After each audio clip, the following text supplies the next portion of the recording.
You are now listening to Digital Suplex Radio. We are back. That's right, we're back again. You thought we left? No, we're back. Spoiler alert. Right. No, I'm just playing. It's me, Darian, and I got my co-host Shane with me. What's going on? Digital Suplex Radio. Shout out to everybody that got our last podcast episode on YouTube to the most highest it's been. It got to like 100 views in like a week. So that's pretty cool. That's pretty cool. People out of nowhere. Good shit talking, you know? Yeah, for real. And I want to give a shout out real quick on TikTok to Mr. Tater Tatinsky. That's a pretty cool name. Shout out to you. Been showing love on the post. And also keeping the kayfabe over there on TikTok. Make sure y'all follow them. Shout them out because they've been showing love. You know, that's how it is. You want to get shouted out, you show love. That's how it works. So this is probably one of our bigger weeks in news. We didn't have to dig for nothing much. But this is huge.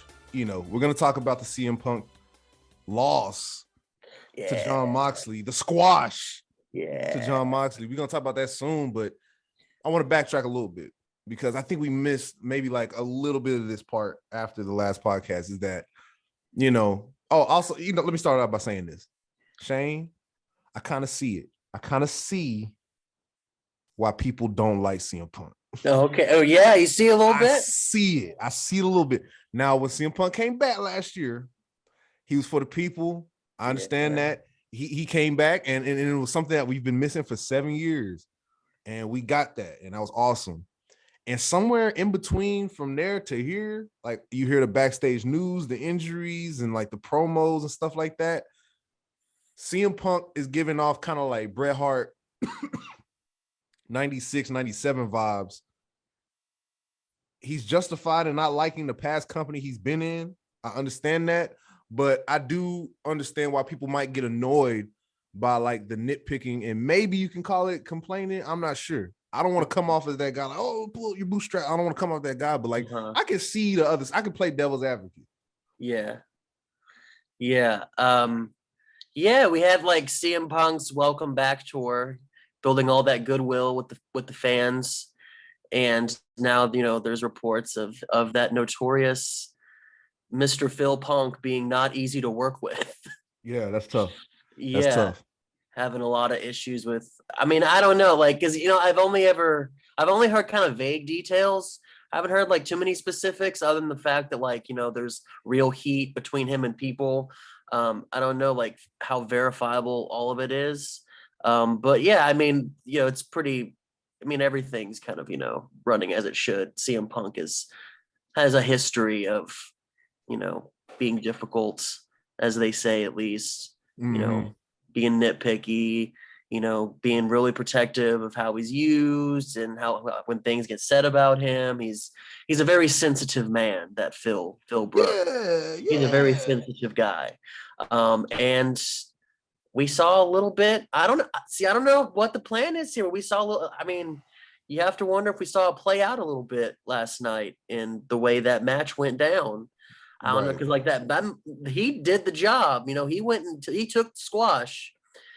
About 3 minutes in, he took that squash, and that's something changed. But I'm gonna back up again. I'm gonna back up again because I failed to mention the reason that brought me to that conclusion before was the promo that happened a week prior where he called out Hangman Page out of nowhere. So he called out Hangman Page and was like, you know, I forgot what he said, bro. I don't got a telegram, whatever the fuck it's called, but like, yeah, he said, like he had said, I owe, you know, Hangman Page, I owe you a rematch. Let's do it right now. And he just sat there and waited. Yeah, knowing, and no one knew what he was going to say that. Yeah, no one knew he was going to say that, but he knew that Hangman wouldn't come out, which is kind of some whole shit. That's whole shit, bro. I'm sorry, bro. That's whole shit because Hangman's caught off guard, and now, you know, now it's speculation that you know y'all two got real heat between each other. So CM Punk fucking with kayfabe a little bit there during the show, you know, like what's he gonna do? He gonna come out? Like that wasn't part of the plan. Yeah, got a show to do, and here you go, taking liberties. Yeah, there you go. Yeah. Man, that doesn't seem like a kind of like for the people. Oh, it's good old Punk. Yeah, that don't seem like one of those. Oh, we're done with that. We're done with that Punk now. He's the back. Honeymoon's over, He's bro. back. Yeah, he is back. He is ready to go in and just be a detestable piece of shit to everyone. Like, let's go. CM Punk is back, baby. That's CM Punk. That the bitter Punk is back, bro. He's the back. bitter Punk. Yeah. So yeah, that leads up to kind of like tonight. Well, first they had the I guess we could talk about the meeting, maybe like just a little bit. They had a talent meeting. So AEW had a talent meeting right before the infamous Dynamite episode where CM Punk got his ass squashed by fucking JON MOXLEY. 2 Death Riders. Yeah. Damn. Yeah, and he sold the foot and all that. But like the talent meeting, basically, they came out and was like, I don't know. It was like, because we talked about last episode about Tony Khan and how he's not really a great place back, like a perfect place backstage like they want it to be. Mm-hmm. And now they had that talent meeting where Kenny Omega came out and kind of like was like giving tough love is what they said to everybody in the back. And didn't even mention the what's it called? My fucking lights went out, bro. Can you still see me? I see you part of your mic. Oh my goodness. What happened? Hold on, bro. Phone's out and EMP'd my entire apartment because we were talking about him. Yeah, so we're back. I'm in a different location, same posters. We got a cease and desist, like, right afterwards. So. Right, he sent it. He air sent it from Jacksonville. So now we're back online. Shane Darian, what's up? But I think we were in the middle of talking about we could just go straight to the match. We were just talking about the CM Punk. I don't think we really got into the match about how crazy it was. You said he hit the 2 Death Riders. But yeah, it was a squash. So needless to say, it was a squash. I kind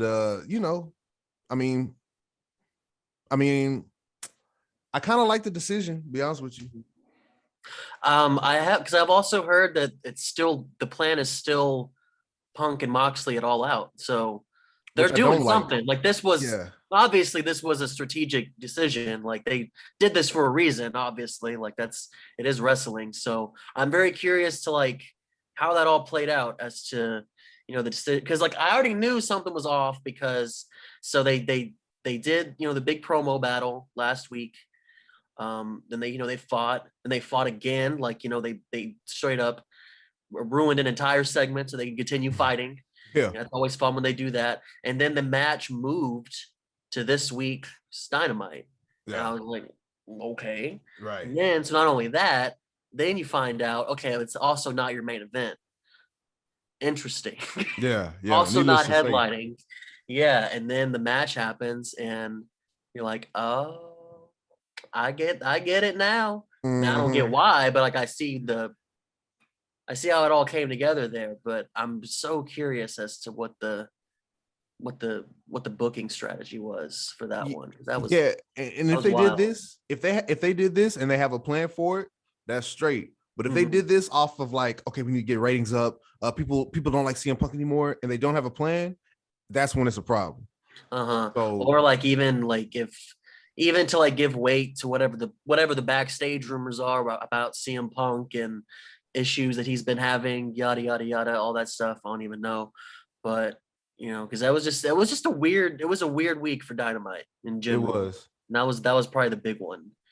Yeah, for sure. And then Moxley cut that promo afterwards. It was really funny about it's best in the world, my ass. Yeah, I drink blood.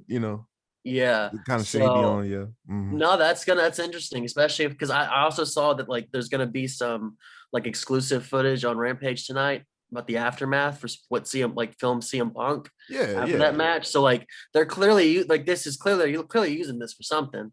So I don't know. Yeah, because I even saw on Twitter like one of my mutuals was like it was like, look, I'm very pro world championship matches can be 3 minutes and they don't have to be 25-minute, fighting spirit near falls, false finishes.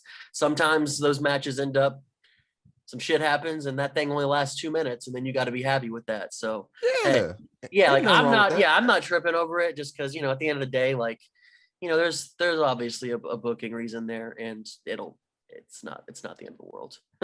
Yeah, man. So we're going to see what happens next. I always say that, but it's true. We're going to see what happens next. I guess we can get into because we already talked about the meeting. I guess we can kind of let's get into the Eddie Kingston, Sammy Guevara stuff real quick. I thought this was a very interesting story. Because I guess I don't really follow AEW that much to know all the mid-card shit going on, but like I guess Sammy and Eddie are getting into a program together or whatever. And apparently, you know, Sammy Guevara kind of said, hey, you're a fat piece of shit, you know, which is like a no-no. Because Sammy Guevara has a no-no, which is don't talk about my ex-wife, which we wouldn't have talked about it if you didn't fucking propose in front of everybody. But Yeah, that's a whole other story. yeah, you brought that one on yourself, my man. Brought that one on yourself. But Eddie Kingston, you know, gave a no-no not to talk about his weight or whatever. Okay, you know, whatever, you know, cool, back off. Sammy let it slip and he said it. And then that's what, you know, Sammy went to the back and then Eddie Kingston confronted him in Gorilla while Sammy was like going through the curtain. So he was kind of like putting on a show, not putting on a show, but he was kind of like putting him on blast in front of everybody. And Sammy, you know, kind of like was face to face with Eddie. And then Eddie was like, some. And you know how like you mad at somebody and they just smile. So that was enough for Eddie, and Eddie just went off. And that's when they said they got into a legit physical backstage confrontation. Now, I know your opinion on Sammy. Y'all know mine. Y'all seen the clip or whatever. But yeah, I mean, Eddie, we know Eddie's kind of like not unstable. Let's not use unstable. No, he's not unstable. He's emotional. He's an emotional dude. And this kind of it tugged on him a little bit, and you know. He already apologized for it. I think we're just reporting this to say, holy shit, this is crazy. This is what happened. Yeah, because he came out and he said, like, look, I was unprofessional. I was in the wrong. It happened. It was what it was. They did the suspension. Done. Like he wasn't trying to make it a whole thing. Now, personally, you know, just me. I understand, like, unprofessional, yada yada. You're on the clock. Sometimes people need to be checked. Some people need their ass beat. Some people need to be checked. Some people need their ass beat, bro. Was in the position of needing to be checked. Yeah. And I applaud Eddie for acknowledging that probably wasn't the place to do it. Mm-hmm. But I won't say that he was wrong for simply doing it. Maybe just don't do it during a live broadcast, backstage. Yeah. When you're at work. Maybe you wait till, I don't know, maybe when you get in that Wednesday afternoon, you're in catering. Or maybe everybody's packing up. Yeah. Yeah, maybe people packing up. I don't know. On your way to the next town, I know y'all bump into each other. Yeah, in the hotel lobby, meet me in the parking lot. Each other. Yeah. Maybe then have some words. And if he does his little Sammy Guevara, shit-eating grin. Yeah. Then you throw a hand or two. Yeah, they got, and it's right just setting them straight. It's just setting them straight. Yeah. I don't advocate for violence or anything like that. But I'd be damned as a victim of bullying. I'd be damned if I let somebody fuck with me and they think they got away with it. Right. Okay? It wasn't like unprovoked, Like, it was a simple. It was a lesson of talk shit, get hit. Yeah, that's what that was. Yeah, and then he laid out the parameters, for this, and you went over that, so you were wrong. You could have been like, my bad. Yeah. Sammy Guevara does seem like a habitual line stepper. Mm-hmm. He does seem like he steps over some boundaries here and there. Yeah. We've seen it. And hey, I hope he learned his lesson. That's all I got to say about that. There you go. Got his shit rock. Yeah, and I give, kudos to Eddie for understanding that, maybe not on the clock. Maybe not right in front of your boss. if anything, If anything, take that over there. Yeah. Step outside, Do it in front of the Bucks, not in front of Tony. That's right. There you go. Because Lord knows they're not stepping in. I cannot see them fighting. Did you see Disco Inferno on Twitter? Oh shit, what'd he say? Yeah, because he was like basically saying that like wrestlers need to let go of the whole like body shaming, please or whatever, because if you don't want to get comments like that, maybe you should spend more time in the gym, or maybe you should eat as much as you do, that real like just kind of fat phobic, like you're fat because like you're an unhealthy, disgusting piece of shit, and like that's just how it is. And Eddie Kingston quote tweeted him talking about how like no one respected Disco Inferno as a wrestler, and that like there was a story that one time like the Big Show, like I guess the Giant at the time, straight up like farted in his face like in a match, and he was just to show how little regard wrestlers showed just Disco Inferno in the day. Yeah. I thought that was funny because Disco Inferno is a real asshole on Twitter. He's just a real asshole. Yeah, he a trip. You know, this is off subject, but I was listening. I was like, let me listen to Keeping It 100 with Conan because I like wrestling podcasts. And I was listening to it, and Disco's a co-host, and he was like, I just don't get rap music. I was like, let me turn this shit off before I get fucking mad, bro. Yeah. Like, let me turn this shit off, man. Fuck it. Yeah, he's also crossing lines all the time. He just needs to admit, some of his own. He needs to admit that he's probably like a racist, misogynist asshole. I heard his racist stories, but I heard his racist. Yeah. He a trip. He a trip too. Yeah, 90s wrestlers, they're. If you didn't shit in your boys' bags, that's no right. respect. That's right. Did you slice his tires? That's right. Shut the fuck up. But yeah, so Sammy Guevara, and I guess that I think the match is still on. For all. Oh yeah, it is. So that's gonna be interesting. That's gonna be interesting. We love seeing some real life heat, culminate in the ring. It's always good to have a little real life drama in there.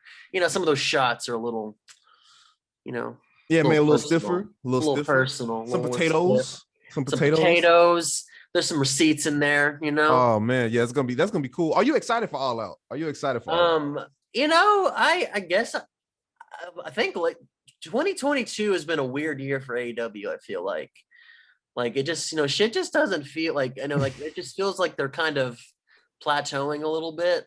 I don't know. I kind of get you. I feel like it doesn't. That excitement really isn't there for a lot of stuff because they used to be a brand new company. One, mm-hmm. Two, they're reacting and booking around all these injuries and contracts expiring and all this. And three, I know you don't really fuck with WWE like that, but WWE is working on not reimagining themselves, but the WWE is focused on like giving the smart fans a good product too. So now they're actually starting to have like legit competition a little. Yeah, in terms of in terms of what the fans might want, as far as viewers, I think WWE might have them beat.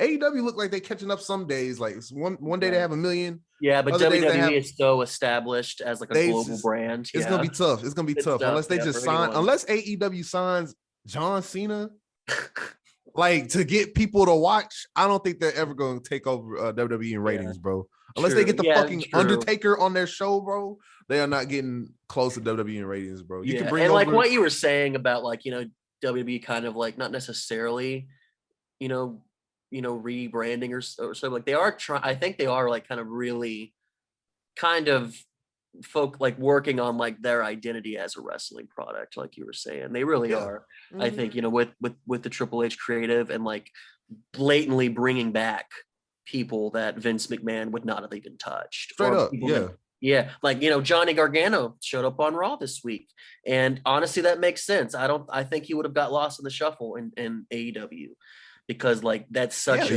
because that's such a company that is so work rate heavy and like there's 1 million Johnny Garganos now basically. He's probably not going to stand out on AEW, and he's probably going to get lost because that's another big problem AEW has is bringing all these people in and not really giving them any real clear direction. It's kind of, it can be really chaotic with the plans for certain people there. But especially for a guy like Johnny Gargano, like it makes sense that he would stick with WWE now that, Triple H is in creative and Triple H, has shown that like there is a place for those kinds of wrestlers. And, he spent nearly a decade of this in the 2010s, like creating that within the WWE system with NXT. So like, so I think you're definitely right there that like WWE is also in the midst of kind of giving a new creative, direction, obviously. And that's going to have some effect as to how I guess AEW is going to be perceived going forward too. You know what? I want to piggyback off what you said. Johnny Gargano, one thing, he was patient because he had the Twitch stream where they're like, go to Impact, go to AEW. He was like, we'll see. I will be back, but we have to. He was just laying the found. He was just trying to figure out what everybody is paying and what would be the best option. Because this dude has a fucking baby, bro. Like, he got a baby now. Newborn baby. WWE always gonna have your back when you come to cash. You know what I'm saying? When it comes to cash, and he played his cards right. Going to what you said about him getting lost in the shuffle, Jay Lethal didn't have his first program until 3 months in. Mm-hmm. Jay Lethal debuted. Oh shit, it's Jay Lethal. Didn't see shit from him, and then he popped up with Sean J. Dutton, the tall Indian dude. Mm-hmm. Okay, so it's one of those things. Athena, Ember Moon. She had one match, Mhm. one in 80 days or some shit like that on Even Dynamite. like Tony Storm, One. even Tony Storm who's been kind of featured, it's still like Every now and then. but that just also is another thing about the women's division in AEW. But even with the new people, yeah, like they bring all these people in, and like it just I don't know what the focus there is, because I think the focus is so much on CM Punk right now, and Yeah, I don't know the main players that they keep having these big debuts without a lot of like real follow through, and it's like it's noticeable at this point. It really that's is. tough. That's tough, man. But speaking of tough, one thing. Okay, I do want to touch on the Thunder Rosa situation. About to get into that. Speaking of some stiff receipts. Before we get to that, one little thing I want to mention, since this is the show, I want to talk about it. I'm not a fan of the Will Ospreay Lucha Bros match. No, I'm not a Will Ospreay fan. I am vocally anti Will Ospreay. Will Ospreay, okay, yeah, and I know he has some shit come up in the past as far as allegations, right? Or is it, he did for sure. There's so that. You got that. I'm looking at it for him. Of course, that's fucked up. He, whatever. Yeah, but like, even as a wrestler, don't get me wrong, I still am vocally anti Will Ospreay. I'm just not a fan of the gymnastics. I've seen it. And it's like, and I was thinking about that. I was thinking about what we've said on this show. You've said it many times, about what makes a really good wrestler is not what you can physically do. It's how you do it. It's why you do it. It's the decisions you make after you do it. Things like that. Like those are the things that really make a great wrestler, because you could say someone, I will say confidently that someone like an Eddie Kingston, although he could not physically do the things Will Ospreay can do, is a better wrestler than Will Ospreay, because Eddie Kingston understands what wrestling is. Will Ospreay, yeah. Like, did you see there was a GIF where like Pac had hit like it was like, it was a springboard off the ropes, and then like Pac hit a German suplex. Will Ospreay like popped up and did his weird like screamy thing where he's and then like did like a cutter, and like these impressive like physical feats that were just nothing but annoying to me, because Will Ospreay, like the way he does his moves are so grating and unwatchable and annoying, and like the way he sells, and just all the flippy shit with like no substance. That's my problem. There you go. It's a bunch of flippy shit with no substance just to make you go wow. And it's like, think about it, y'all watching a wrestling match. Think about this, y'all. They're flipping around each other, dodging like it's a fucking Naruto fight scene, bro. And then what's the worst part about the little sequence where they whoa the little ugly ass pose they do. Those little superhero poses. Ugly ass boy. My favorite thing now is like, so this happened during you've seen Nick Wayne. You've heard of Nick Wayne. He's doing his thing like on the indies. Nick Wayne. He's the 17-year-old phenom, basically. Oh, yes. Okay, yeah. So he had a match in GCW with Will Ospreay. And Will Ospreay did a thing where basically Nick Wayne was trying to do a thing. Will Ospreay flipped and landed on his feet. And this is one of the tropes in wrestling that I hate so much. The like acts like so like in disbelief that this person, this pro wrestler landed on their feet, and they like flew the look around. Oh my God. And then you see that smug piece of shit Will Ospreay like, that's right, in it. I'll flip off the ropes, in it. Yeah. I got him. I hate that shit. And there was a match he had with John fucking Moxley where like Moxley hit the Death Rider, and it was a false finish. It was a 2 count, but right at the 2, like right when he was coming down for 3, and like Ospreay hit his shoulder up, he at the same time he simultaneously put his middle finger up with it and like was just waving around, like just shit like that is just, dude, what are you it's kind of corny. It gets to the corny, it gets to the territory of being corny. Of course the physical moves is impressive if you see it for the first time. Like if this like the Ricochet Will Ospreay thing that everybody shares, even casuals, even people that don't watch wrestling shares.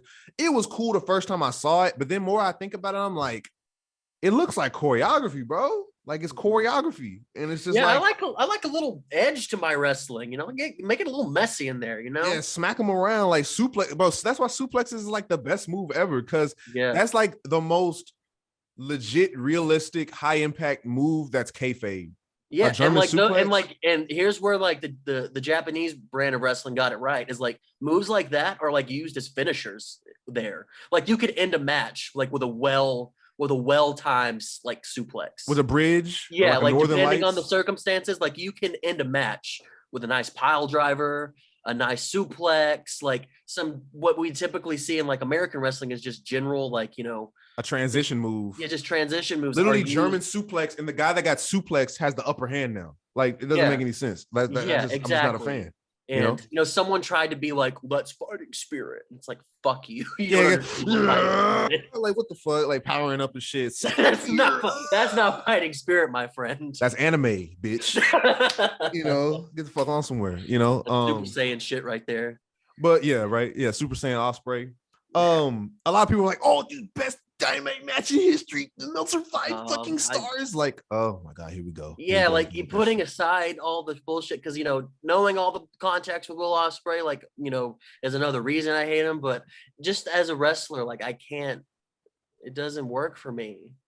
Like it is. He just screams all the time. Yeah, and he's just always howling.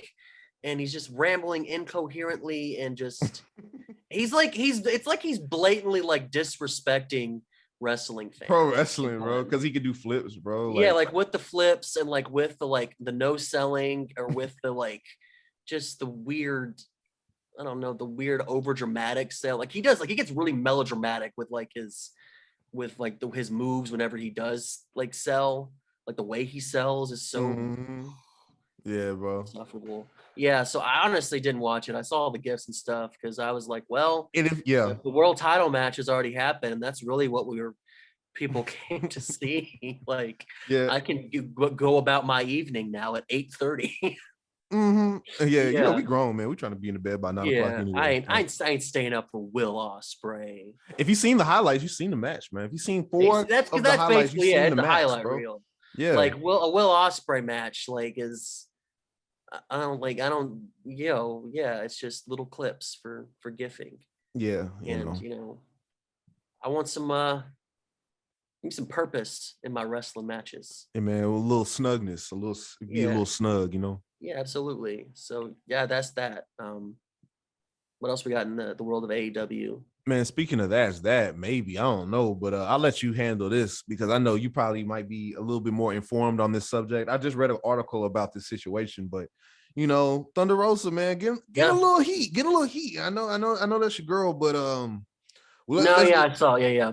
We can talk about Thunder Rosa in a little bit of heat because you know. Came on AEW last night. This is a Dynamite review now. No, came on AEW last night and you know, said she had to not relinquish the title, but like had to take some time off because she's injured or whatever. And they're gonna have another goddamn interim champion. They're gonna have an interim AEW women's champion, but a lot of heat's going on I'd say backstage. I'm not back there, you know. I'm just reading what the fuck going on. So they're saying that you know, maybe that this is kind of like a coincidence because she didn't want to drop the title. They're saying that, you know, she has heat with a specific wrestler. I forgot who it was, but she actually broke her nose. I think Jamie Hayter. Yeah, Jamie Hayter. And apparently she like hid from her in the bathroom. This is I don't know how much weight I give to that story, but yeah. I wasn't in the bathroom with her. You know what I mean? Like, you know, so, but like, this is just a lot of talk around Thunder Rosa right now. And I just want to get your take. Yeah, you know, like, with the internet rumor mill, it's hard to like. I mean, I'm not gonna say I'm shocked if there really is some real life heat because Thunder Rosa is a very stiff worker. I wouldn't be shocked if there were some uncalled for blows. You know what I mean? Like, I'm not a person like, you know, with people that I like, I'm also not gonna like blindly defend if they're in the wrong. I hear you. Yeah, for sure. Like, I'm gonna be like, yeah, well, you can't be fucking doing that shit.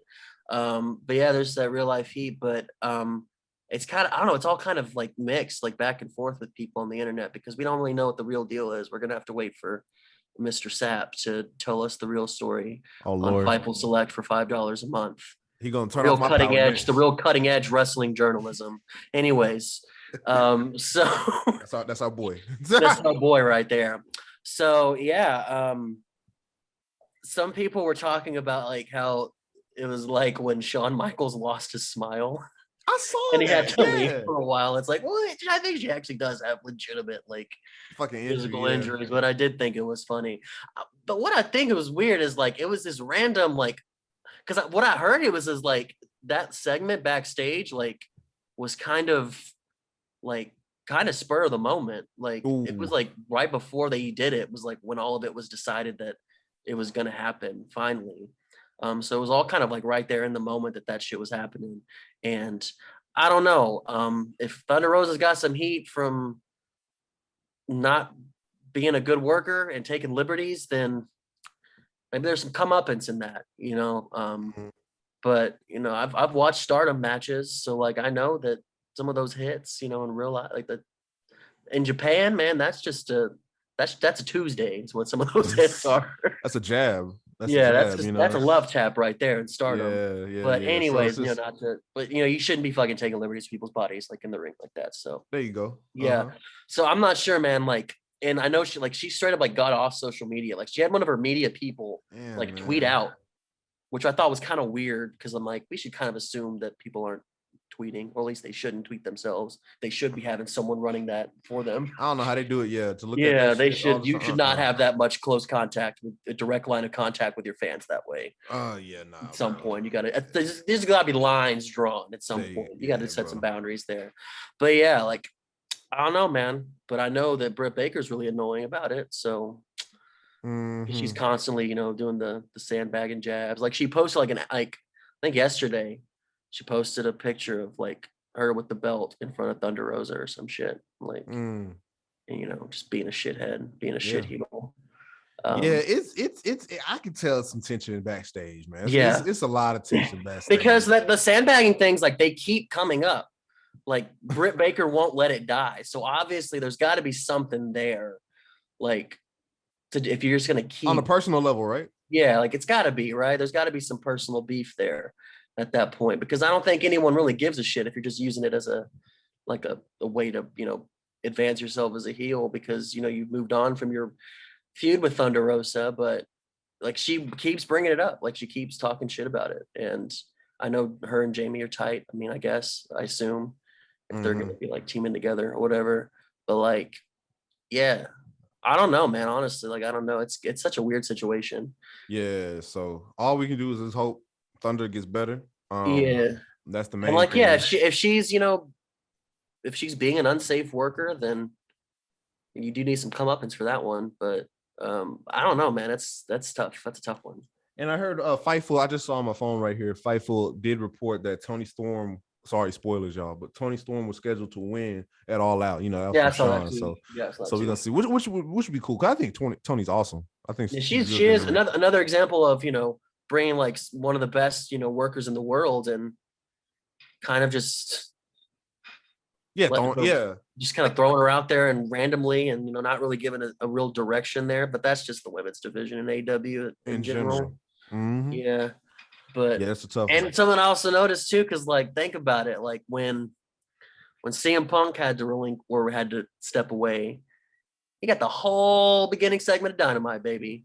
He did one of those opening promos. He got the entrance. He got the fanfare. He got the Thunder Rosa pumps. Yeah. And he got like, you know, a minute with Tony Schiavone backstage, you know, in tears. And like, I can feel for a little bit too, like, because our title run has been, it's been kind of depressing because, you know, because the thing is, Thunder Rosa, what she sells is very much in the ring. It's that energy, that fire, you know, that physical style.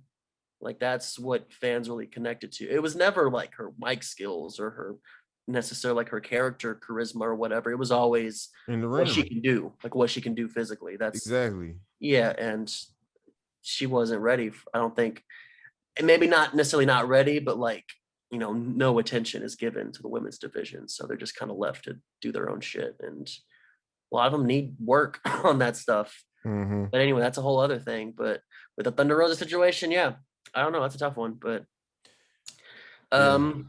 yeah, I guess don't be taking liberties with people's bodies, and hope your injury is better. But I don't know shit because I'm not fucking back there, and there's like 50 different stories at all times. And someone's got to be the authority too. They know some shit. Oh yeah, for sure. They know some shit. Like they, so I'm like, all right, man, whatever. As far as All Out goes, do you think MJF is coming back? MJF, that's a good question. I don't know. What you think? Yes.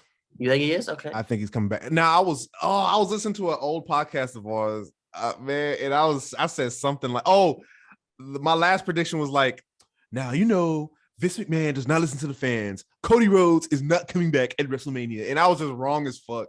So I don't know. I may be wrong on this one, but I mean, come on, like you can never say never with wrestling. Yeah, weird ass main event for the world title to unify it that quick, and then you got MJF who's still out there somewhere. Yeah, he's just kind of floating around because the last time we saw him was when he said, "Fire me, Tony Khan." Yeah, and then that's kind of it. So yeah, maybe an MJF return. I don't know what the big angle for All Out would be. Yeah, isn't that their WrestleMania or is it Double or Nothing? I don't think they haven't like. So yeah, they've never called out. They've never like said specifically like what their bit, if they even have a WrestleMania, equivalent. Mm-hmm. But I think All Out and Double or Nothing like are kind of like their two big ones. If like they're basically like the WrestleMania SummerSlam kind of duo. There you go. So, like so because they only have like 3 or 4 pay-per-views a year. Yeah. Mm-hmm. So I don't know if they like maybe they don't. I don't even know if AEW like even considers themselves to have like that big marquee event every year. Maybe they just see them as it's just Revolution, Full Gear, Double or Nothing, and All Out. So that's pretty cool. I like that though. That's pretty cool. I like that. It gives them more time to build to something. But these last couple of months in AEW has been real clunky and it's kind of a mess. Yeah, all over the place. And I think they're just reacting to a lot of stuff. They're reacting to the injuries. They're reacting to fan outcry. They're reacting to everybody's opinions about like their main stars and stuff like that, which puts Tony in a weird position because if he's supposed to be the boss for the people, are you really supposed to listen to the people that much? Like have your own mind about stuff. Sometimes wrestling fans are often like wrong for the things they want to. Wrong or fickle or just don't know what the hell we want. You know what I mean? So and they're never gonna be satisfied. Never gonna be satisfied. You put the title on CM Punk and now people don't want him to be champion no more. This motherfucker's been gone for 7 years. Yeah. Yeah. So, and I think, this is gonna be a great way to reintroduce CM Punk as the conniving heel and shithead that he really is in wrestling. Yeah. That's with a CM Punk that, as Eddie Kingston remembers, that's the CM Punk I know. Yeah. So, because he's been just kind of like motivational speaker, like happy to be here, Phil. You know what I mean? Like these last year, and it's like I'm starting to see, like I said, I'm starting to see that. We're seeing a little guy, a guy who's kind of looking out for himself and his own interests. Yeah, at the expense of others. I saw an argument that said he was pushing like younger talent. They were squash matches. I haven't seen Captain Sean Dean in forever. You know what I mean? So I don't know. I guess he had some notable matches, I guess, with like Will Hobbs people, but those were people that were already like on the come up and like already, on their way to stardom. I don't know if like the CM Punk rub was necessarily like the thing that like got them there. That's the guy that went toe to toe with CM Punk. Like I don't think I've heard much of that. Told me that, So I think the whole like I want to help the young talent. I think that part of CM Punk is. I mean, backstage it might be the reality. Maybe backstage he'll take a couple selfies. But as far as like the character CM Punk, I think we've moved past. Yeah. The like happy to be here, Phil. Everyone's best friend Phil. Oh yeah, yeah. There he is. Be reminded of like what makes him, what's made him one of the like most reviled heels in wrestling. The last 20 years is because dude is a fucking asshole. And I think we're starting to really see it. We're starting to really see it. And I think, and I think it have to. They got to do something with that because, like, I mean, I know there's got to be a plan too. If the plan, especially, is if it's still because, like, that means that like CM Punk is still ready to go. Obviously, there's got to be some kind of plan. So I mean, I should be interesting. Some people were talking about like like this week's Dynamite, like we're speculating that what if MJF showed up, like, and that was what ruined the match or something. But no, who knows? I guess the match itself at All Out will be good. I mean, they're both two of the best, to do it. So I mean, I think it'll be a good match. Yeah. I mean, all things considered. For sure. But yeah, I don't know. I wasn't too sure, like, I don't know, because this whole story, like, is because with the whole CM Punk injury, like everything's been thrown around. So I wasn't sure like what exactly the plan was, especially with this little 3-minute squash. Now the belts are unified, all that. It just feels kind of messy, but we'll see how it goes. All Out looks decent. I mean, there's obviously some good matches on the card, but yeah, we'll see how it goes. It's kind of how I feel. We'll see how it goes. I'll definitely try to tune in as best as I can. I'm probably not gonna put everything down to watch this one, because it's just not. Because I remember it was like a certain shows that AEW has. That's why I'm like, okay, let me see if I can find a way to get home at this time. It doesn't feel very much watch. Yeah, this one ain't really that much watch, which is kind of concerning because Kenny's back, trio shit, like the trio shit. We didn't even talk about that, but I don't know. But AEW, they always give us something to talk about. That's one thing. They really do. They give you something to talk about. The highs and the lows. Yeah, for sure. So thank you, AEW, for that. It gave us some content. And speaking of content, y'all can keep on fucking with us, following us on all kinds of social media platforms. linktr.ee/digitalsuplexradio. I just saved everybody fucking like two minutes. Yeah, it's got everything on there. It's got all the links. It's got all the links on whatever social media platform you're on that you think we should be at. We're probably already there. So we're even on Bebo. That's just kidding. We're not on Bebo. Right. I mean, Be Real. Yeah, that's the new one we're at. Yeah, we just made one. So yeah, follow us. Make sure y'all subscribe to our YouTube. Subscribe to the TikTok. Follow on the Twitter. You know what I'm saying? And it's gonna be a good time. It's gonna be a good time. Whenever we'll see y'all next, I'm not sure where that's gonna be, but make sure y'all stay tuned. It's gonna be me, Shane, and Digital Suplex Radio. We're out.